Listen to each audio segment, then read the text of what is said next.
আসসালামু আলাইকুম। আজকে আমি আপনাদেরকে একটি সাধারণ ওষুধ সম্পর্কে ধারণা দিতে এসেছি। তো আজকে আমি যে ওষুধটি সম্পর্কে আপনাদেরকে ধারণা দেব সেটি হলো জিঙ্ক ভেট। তো জিঙ্ক ভেট একটি ভিটামিন সাপ্লিমেন্ট। এটি আমরা আমাদের পোলট্রি এবং প্রাণীতে ব্যবহার করতে পারি। এটির যে উপকারগুলো রয়েছে সেটি হলো জিঙ্ক প্রাণী ও পোলট্রির অত্যাবশ্যকীয় খনিজ উপাদান, যা দেহের 2 শতাধিক এনজাইমের কার্যকারিতার সঙ্গে জড়িত। স্বাভাবিক দৈহিক বৃদ্ধি ও সুস্বাস্থ্যের জন্য জিঙ্ক অত্যন্ত জরুরি। তো জিঙ্ক দিলে আমাদের হাঁস মুরগিগুলো দেখবেন অনেক তাড়াতাড়ি বড় হচ্ছে এবং তাদের বয়স অনুযায়ী তারা সুন্দর মতো ওজনে চলে আসবে। আমরা অনেকে দেখি যে আমাদের বাড়ির হাঁস মুরগিগুলো ঠিকমতো ওজনে আসতেছে না অথবা শুকনা হয়ে যাচ্ছে, তারা অবশ্যই এই জিঙ্কটি ব্যবহার করতে পারেন। জিঙ্কের অভাবে দৈহিক বৃদ্ধি ব্যাহত হয়, রোগ প্রতিরোধ ক্ষমতা কমে যায়, লোম পড়ে যায়। তো আমরা যারা কোয়েল পাখি পালন করি তারা এই সমস্যাটিতে বেশিরভাগই পড়ি যে আমাদের কোয়েল পাখিগুলোর পিছনের লোমগুলো পড়ে যায়।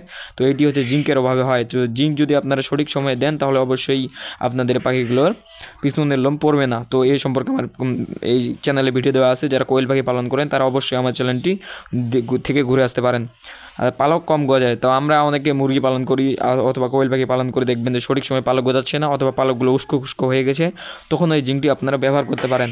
তারপরে বন্ধ্যাত্মক গর্ভপাতের সম্ভাবনা বেড়ে যায় এই জিঙ্ক যদি আপনারা ঠিকমতো না দেন। তারপরে ক্ষুধামন্দা, ডায়রিয়া, দৈহিক বৃদ্ধি কমে যাওয়া, এগুলো হচ্ছে জিঙ্কের অভাবে হয়। তো জিঙ্ক ব্যবহার করলে আপনারা অবশ্যই এই সমস্যাগুলোর হাত থেকে রক্ষা পাবেন।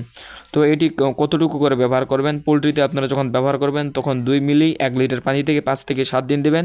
আর যখন আবার বাছুর, ছাগল ও ভেড়াতে ব্যবহার করবেন 25 থেকে 30 মিলি করে পরস্পর 5 থেকে 7 দিন। আর যখন বড় গরু অথবা বড় মহিষে ব্যবহার করবেন তখন 50 থেকে 100 মিলি করে পরস্পর 5 থেকে 7 দিন খাওয়াবেন। তো ধন্যবাদ সকলকে। এরকম ভিডিও পাওয়ার জন্য অবশ্যই আমার চ্যানেলটি সাবস্ক্রাইব করে রাখবেন।